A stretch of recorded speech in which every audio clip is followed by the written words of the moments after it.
Mes très chers compatriotes, partout où vous trouverez en ce moment, j'aimerais seulement vous exhorter. Quand quelqu'un est né, les prochains, c'est-à-dire quand vous êtes né aujourd'hui, sachez que vous êtes né avec votre mort à côté. La deuxième étape, c'est la mort. Même si vous faites 200 ans, 500 ans, vous finirez par mourir. Ça, il faut le savoir. La deuxième chose qu'il faut savoir, c'est que tout ce que nous avons, tout ce que nous aurons, nous les avons trouvés sur la terre et nous allons les laisser. Une troisième chose qu'il faut savoir, sur cette terre, il y a eu des gens, des grands, des renommés, des puissants. Ils ont fait des années. Ils ont tué les gens, massacré, faire disparaître des villes et des villages. Ça, c'est la cruauté de la race humaine. Le cœur de l'homme est mauvais par-dessus tout. Il ne faut jamais croire aveuglément en tout ce que les hommes disent. Écoutez, la terre est pleine de nourriture et d'abondance. Si on s'organise, on fait un seul royaume sur cette terre, toute la terre va vivre en paix, va vivre dans l'abondance, et cela rendra gloire au Seigneur. Il est impossible que cela puisse s'accomplir maintenant, parce que le cœur de l'homme est mauvais par-dessus tout. C'est ce que nous devons savoir. Regardez chez nous, au Zaïre, s'il y a un semblant de paix, parce qu'il y a des hommes en uniforme avec les armes,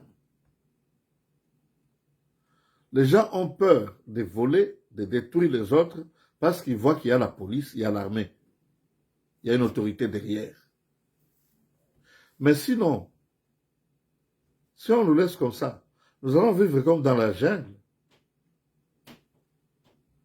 là où la loi, c'est la loi du plus fort.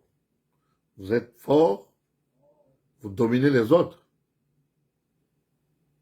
Même les opposants, les politiciens, tout ça, ils sont en train de s'entrecombattre. Ils savent bien que cet homme, il mérite. Mais ils ne veulent pas que cet homme reste là. Parce qu'eux, ils veulent toujours manger, manger, manger. C'est ce que la Bible dit, que l'œil ne se fatigue jamais de voir. La richesse que vous voyez là, ça attire toujours. Tu as 1000 dollars aujourd'hui. Demain, tu auras besoin de 10 000. Après-demain, 100 000, 1 million, jusqu'à l'infini. L'homme n'est jamais satisfait. Et pourtant, ce qui est important, c'est manger, boire, être en paix. Nous mangeons pour survivre. C'est ça, être dans la paix, dans la joie, puis c'est tout, on se divertit, c'est tout. Imaginez un peu le match de football. Et ça nous demande un fair play. Hein? Quand les gens jouent au football, il n'y a rien dedans, seulement pour plaire au public. Hein? Après avoir travaillé pendant toute une semaine, on est fatigué avec le stress du travail. Le samedi, on va au stade pour voir, c'est le fair play. Puis quand ces gens sont forts, ils savent ça, les adversaires, ils donnent de l'argent à l'arbitre pour qu'eux gagnent. Écoutez, je cherche les mots pour que vous puissiez comprendre. Que servirait-il à un homme de gagner le monde et de perdre son âme? L'homme, c'est qui? C'est pas la chair. Dieu a créé l'homme, Dieu t'a créé toi, à son image, selon sa ressemblance. C'est-à-dire que tu te ressembles à Dieu. Mais on t'a mis dans un corps, et le corps est devenu une âme vivante. Et c'est le corps qui te pousse à commettre le mal. Unissons-nous, mes bien-aimés. Nous sommes tous des humains.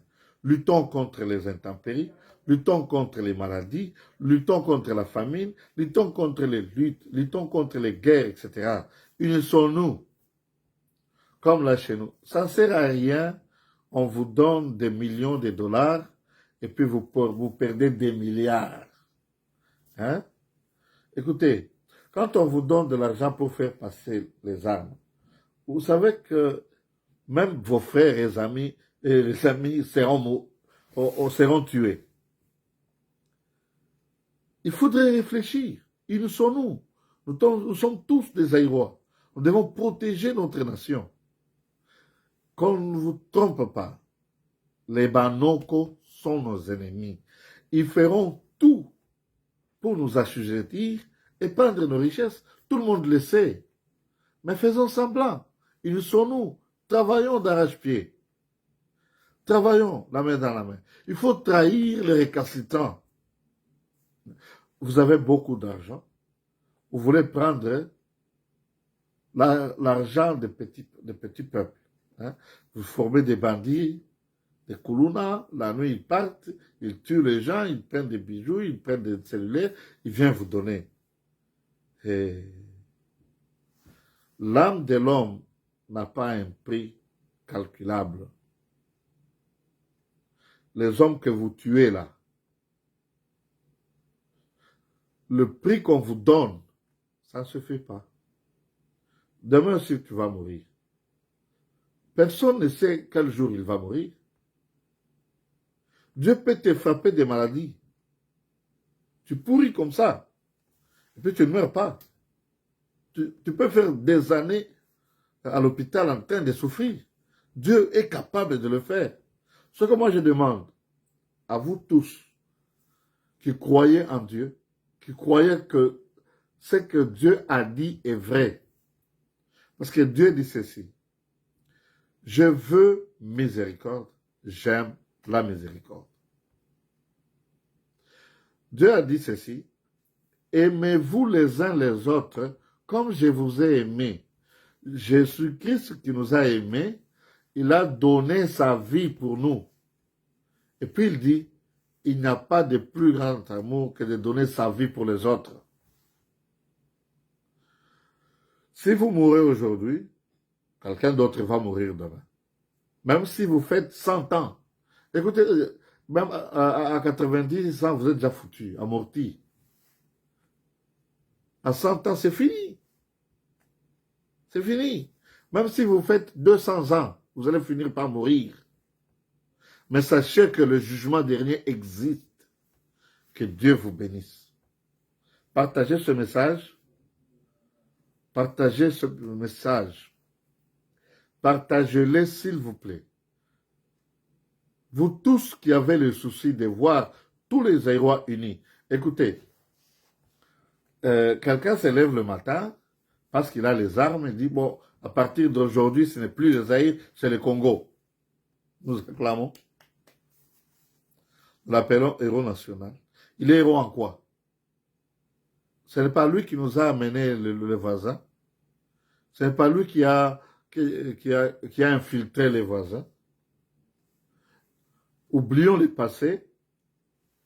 Mettons-nous ensemble. Combattons contre le mal. Si quelqu'un ne veut pas obéir à la loi, mais la loi sera sur lui. Tu prends les armes, tu vas mourir par les armes.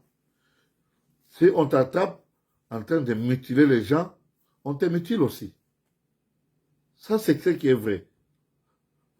Tu ne peux pas seulement te plaire à supprimer les vies des gens et tu restes en vie. Il faudrait qu'il y ait des mesures exemplaires. Je crois que plus de 30% qui sont au pouvoir, ils ont pris les armes. Ils ont massacré la population. Mais ne poussez pas les gens aussi à faire de même. Pour être riche, il faudrait seulement travailler d'arrache-pied. Utiliser son talent. Chacun a son talent. Je donne un exemple terre à terre. Mputu Trésor, il est au Congo. Il a utilisé son talent de bons, meilleurs footballeurs. Et maintenant, il a une bonne vie. Je lui souhaite longue vie et une bénédiction dans ses affaires. C'est quelqu'un qu'il faudrait en tout cas féliciter et aider pour qu'il puisse progresser. C'est un exemple. Il n'y a pas que ça. Nous avons des champions en boxe, nous avons des grands techniciens, nous avons tous ces gens-là, des grands politiciens, des grands militaires, ainsi de suite. Que chacun s'occupe de ses affaires. Que chacun puisse faire ce qu'il pense être bon pour lui, d'abord, ensuite pour les autres. Notre pays est vaste. Si nous nous organisons, que nous nous obéissons les uns les autres, et que nous obéissons à notre propre loi, notre pays sera prospère. Souvenez-vous de notre ancienne hymne national. En avant, fier, pleine de dignité. Écoutez, à cette époque-là, on avait retroussé les manches, on suivait notre guide, et notre pays était florissait en abondance. Si vous vous rappelez bien, moi j'ai étudié, j'ai fait l'école primaire gratuitement. Tout on me donnait à l'école. Et à l'époque coloniale, ce n'était pas comme ça. Il y avait des écoles pour les Blancs, des écoles pour les évoluer et des écoles pour les autres. Et on n'avait même pas le droit d'aller à l'université. Ah, mes bien-aimés, c'est le passé. Pensons à l'avenir. Que Dieu vous bénisse. Merci et à la prochaine.